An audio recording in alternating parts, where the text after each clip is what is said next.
tribu est devenue le fondement essentiel de la vie sociale. Je suis sûr que de le dire, beaucoup vont m'opposer que c'est excessif, mais je vais vous faire une belle démonstration et vous verrez qu'il y a des éléments concrets qui montrent que ce régime repose sur les tribalismes. Je commence par ce slogan qui est lancé chaque fois que Félix Tshisekedi fait une sortie publique. Vous entendez comment on l'appelle quand il sort? Vous savez ce que ça signifie? Roi Soleil. Non, ça ne signifie même pas Roi Soleil. Ce n'est pas comme Raïs ou Iwe qui signifie chef en langue nigérienne. Tombolo, c'est sa tribu, l'une des 5 tribus qui composent le territoire des Kabe et Kamanga. C'est comme si quand Mobutu était président, quand c'est sorti public, on se mettrait à crier Mungwandi, Mungwandi, Mungwandi. Voyez-vous, exaltation de la tribu. C'est sa tribu qui est mise en avant. Et il s'en félicite, il s'en flatte.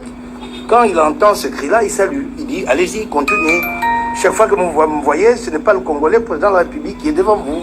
C'est le Mukwantombolo, son ethnie, à lui, sa tribu, parmi les 5 qui composent des territoires du Cap Kamanga.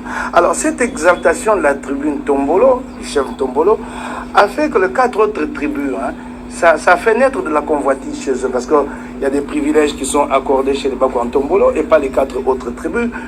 De les dire, c'est une allégation, mais je vous apporte un fait. Vous avez assisté à une manifestation ici, je ne sais pas si vous avez fait attention.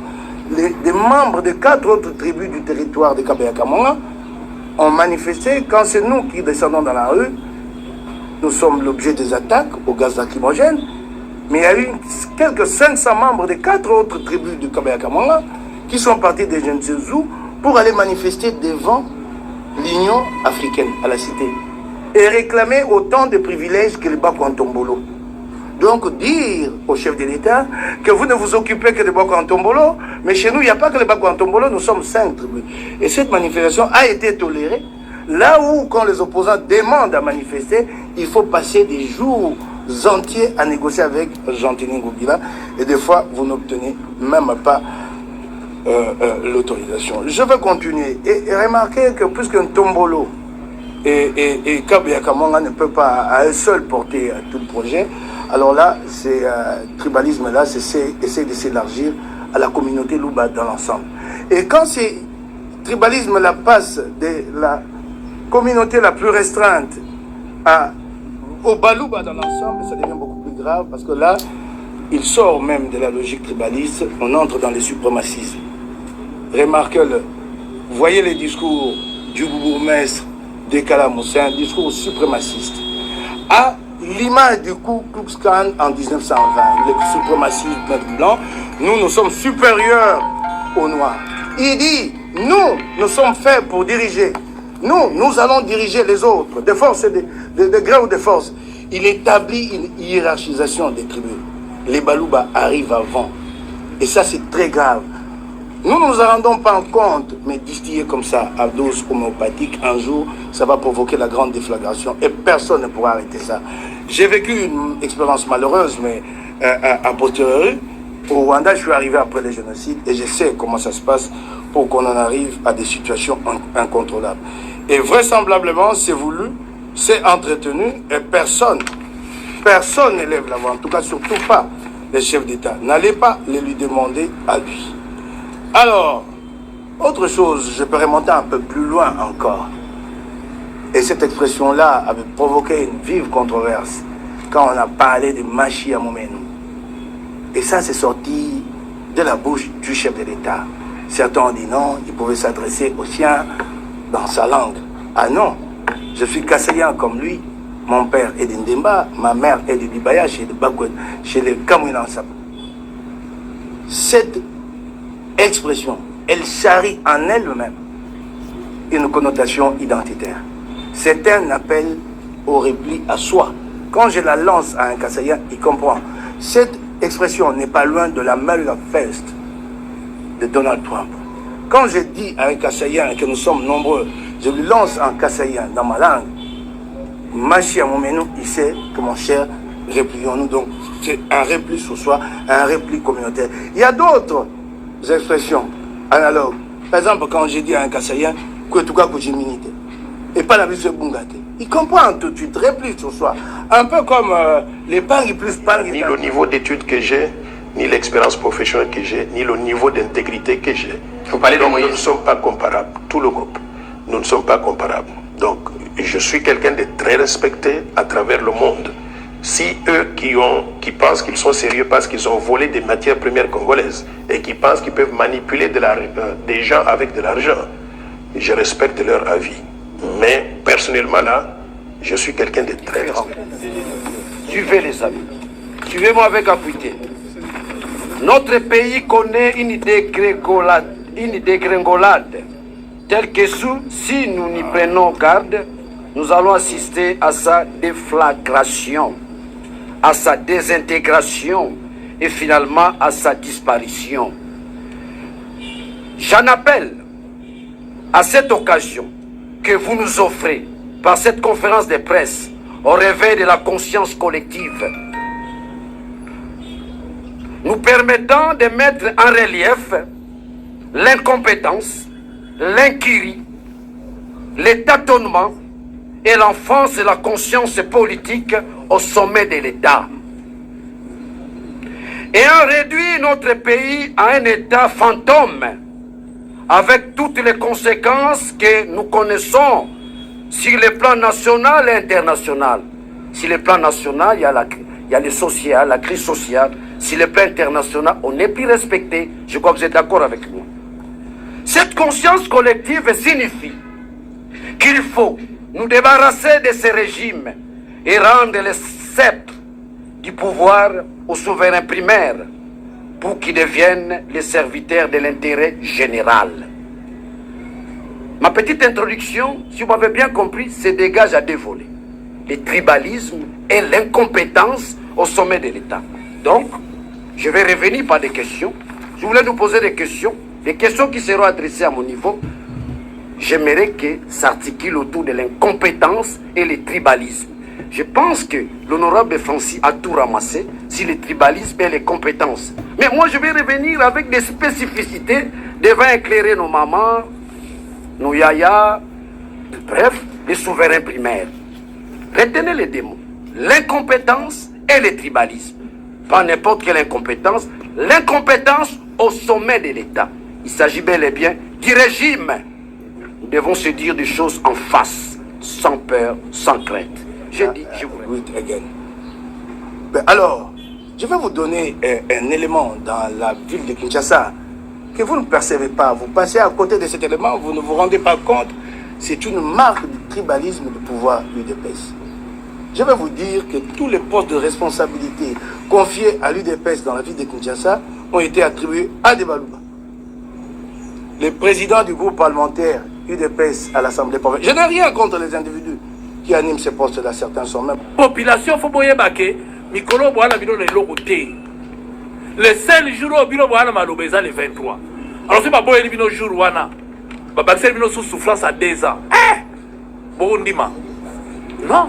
Parce que Babaxel Bino 2 ans souffrance. Dis-moi. 2 ans pour Bassani. Quand on va tout ça la seconde. Parce que Bazoui 5 ans Mobimba, Yamvimba. Bassani n'a rien. Parce que faut pas penser que si l'autre a un cadre ya Union Sacrée FCC Nakash. C'est les mêmes. Moutaïga Roubakama Nakash ya Bemba. Parce que le reste, majorité Nakash ya Union Sacrée est à FCC. En tout cas, wana babaluki. Je sais ça est-ce que go passe Longwa et Longwa te. To ba notanga. O bango bazako condamner ceux to commis. Le président de la République a eu Sarabino. So a commis na pouvoir et loka liboso a okanga aner. A kajo tu ya aner a okanga vrai ou faux. Et kangama yami balé. Alobaki na bino awa. A okeno fana na goma. Pour assis sabitumba. Donc, si tu c'est mon gars 18 yo lobini. Ma belle abino ne bozongela abangote. Si tu as lobiga à boutique, ba cha var pour bozongela la infraction. Ou ba nozongela ba. Donc, je crois que tout ce qui awa na osenga bino vraiment merci na présence la bino et que aussi boyebi mbalasima to bobenga bino lisusu to considérer ba point de presse parce que toza na choix. Merci beaucoup. Congolais d'origine. Et il ne pourra jamais être écarté. La preuve, il s'est enrôlé. On ne pourra jamais l'écarter, ça ne sert à rien. Une loi d'abord doit passer par le bureau d'études. Le bureau d'études doit regarder la conformité de cette loi par rapport à la Constitution. Donc ça ne pourra même pas être débattu. le fait d'annoncer que ça doit être débattu, c'est là où je suis en train de vous dire que c'est pour faire le lit au M23. Il faut un clin d'œil au M23. Comment vous ne voulez pas comprendre? Une loi qui ne passera pas, ça va se limiter au niveau du bureau d'études, puisque le bureau d'études va constater que, cette loi viole l'article 13 de la Constitution. Donc, le bureau d'études ne pourra jamais, à moins que le bureau d'études soit une machine à faire passer n'importe quoi. Or, moi, je vous dis déjà qu'à ce niveau-là, il y a encore déjà plusieurs lois qui traînent, qu'on n'a jamais traitées. Entre autres, la loi sur le Wissaria de notre honorable de Lukunga, qui n'a jamais vu le jour. Donc, il y a plusieurs lois qui ont été déposées avant, qui restent encore dans le bureau d'études. Et le bureau d'études est là pour regarder. Donc, au niveau du bureau d'études, on verra. Donc, ne vous en faites pas. Nous savons que Moïse Katumbi sera candidat, sa candidature sera maintenue. Il fera campagne et il ira aux élections. Donc, le reste, ce ne sont que des distractions. Ce qui nous fait mal aujourd'hui, nous ne sommes pas venus ici pour défendre la personne de Moïse Katumbi. Nous défendons des milliers de Congolais qui meurent tous les jours parce que nous nous comportons mal. C'est ça notre inquiétude, ce n'est pas la personne de Moïse Katumbi. C'est des milliers de Congolais qui meurent. Hein. Le M23 justifie sa présence par rapport à ça. Et continuer dans ce débat-là. Par quelqu'un qui, aujourd'hui, vous dit j'étais en France, j'étais en Belgique, qui n'a jamais reçu un visa Schengen. Que Noël Tchani vienne vous brandir son visa Schengen dans son passeport. Il n'en a pas, mais comment il faisait pour aller en Belgique? Comment il faisait pour aller en France? Comment il faisait pour aller aux États-Unis? Donc, tout ça, c'est des questions. Lorsque vous lui posez ces questions-là, il enlève le micro, il part. Et vous avez vu ses comportements par rapport à vos collègues. Mais quand ils viennent pour prêter flanc au M23, il est là, vous lui tendez des micros. Et là, il est prêt à répondre. Non, on fait un mauvais jeu. Pour nous, nous savons, et nous le savons, vous savez que la loi, l'état de venir du marché, on utilise ça non pas comme pour Moïse Katumbi. Cette loi est brandie aujourd'hui pour faire le clin d'œil au M23, pour que le pays soit balkanisé, pour que le Congolais de l'Est continue à souffrir. On monte les communautés contre les communautés. C'est ça la politique qu'on est en train de vivre aujourd'hui, qu'on ne doit pas tolérer ni accepter. Surtout vous de la presse, vous ne pouvez plus prêter vos micros aux gens qui viennent faire des propagandes sécessionnistes, racistes, tribalistes. C'est inadmissible. Et défendre la patrie. La patrie a besoin de cette armée, de ses fils et filles. Là, nous sommes humiliés. Humiliés. L'autorité de l'État ne se respecte plus. On ne le sent plus, même à un petit niveau. Je peux vous donner un exemple. Le président de la République lui-même roule avec son véhicule, la plaque d'immatriculation, on le voit. Tous les membres du cabinet de la présidence, on le voit. Mais vous avez des ministres qui bâchent leur plaque d'immatriculation. Et ils vont même en conseil des ministres avec comme ça, cachés, bâchés, et on leur laisse entrer. Non. Voilà l'autorité de l'État, alors qu'on a donné déjà l'ordre. La police, le général Kassongo l'a déjà dit à mettre les prises. Mais il continue. Là c'est saboter qui? Mais moi, à la place du président, j'ai sanctionné. Mais on ne les sanctionne pas. C'est ça ce qui fait mal. La population n'arrive pas à comprendre. On sanctionne les petits peuples. Roule avec le véhicule sans plaque, on te prend. Mais les ministres, on les laisse. Alors que c'est un véhicule de l'État, ils ont des escortes, ils n'ont pas à avoir peur. Mais comme on dit, les nouveaux riches, ils veulent monter. Même maintenant, les bourgmestres nouvellement nommés, hein, eux aussi, ils ont pris cette façon de bâcher les plaques de leur véhicule. Voilà. Des petites choses comme ça qui n'apportent absolument rien. On ne veut pas respecter. Alors l'autorité de l'État, quand est-ce que nous allons l'établir? Seulement auprès du petit peuple. Mais ceux qui font des grosses... Même, on nous dit pour lutter contre la corruption. Mais on a arrêté qui? Même ceux dont on a pris en flagrance, en pleine banque la nuit, aller prendre de l'argent, on l'arrête. Il est où? Libre. Même ceux qui ont été condamnés, libres. Alors vous allez lutter contre la corruption comment? Nous devons être crédibles si nous voulons avoir le soutien du monde entier comme à l'Ukraine.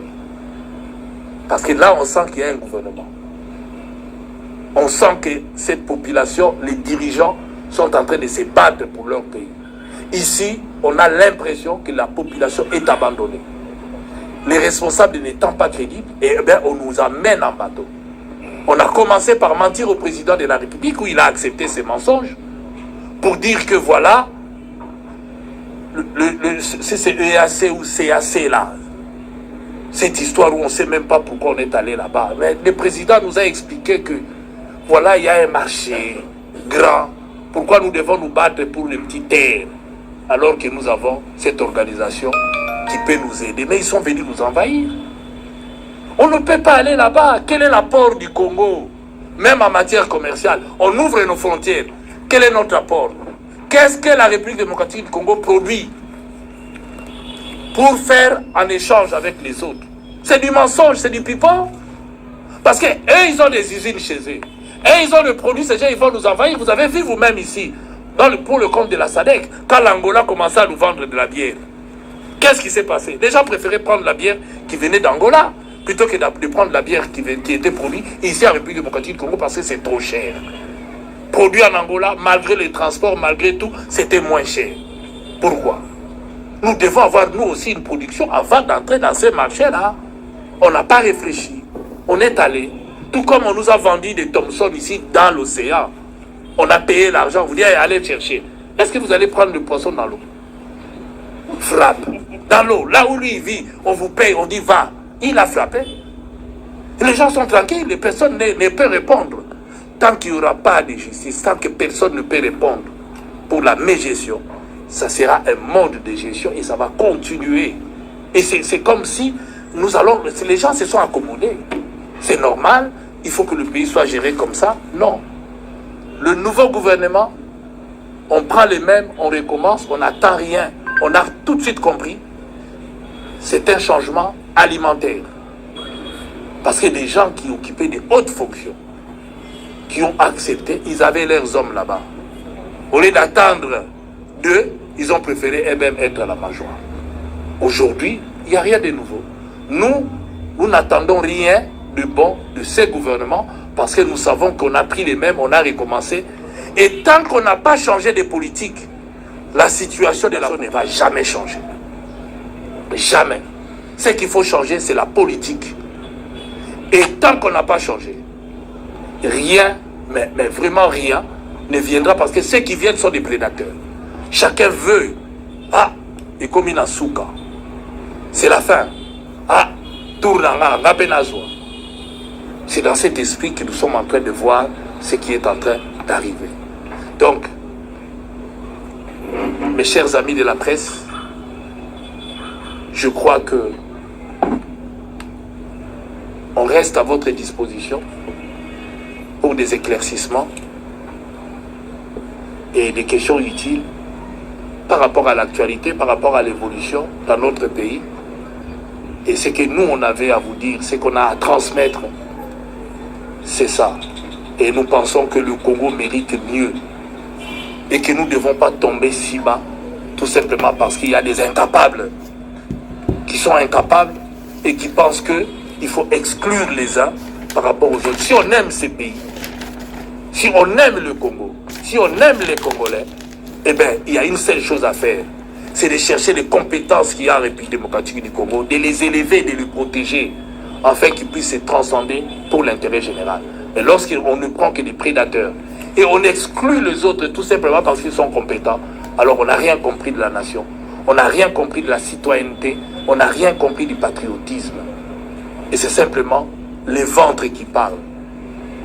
Et ça, nous ne pouvons pas accepter. La souffrance de notre population vient du fait que la population s'habitue aux souffrances. Ils pensent que c'est normal. Vous tombez malade, incapable de s'acheter ne fût-ce que de l'aspirine. Mais les gens roulent carrosse. On vous dit que ça va. Non, je crois que l'Union sacrée n'a plus rien à proposer à la population. Ils ont lamentablement échoué. Et ce que nous leur demandons, c'est tranquillement, calmement, de faire en sorte que le Congo puisse avancer. La population a tellement souffert que nous n'avons pas besoin du racisme. Le Congo n'a pas besoin du tribalisme.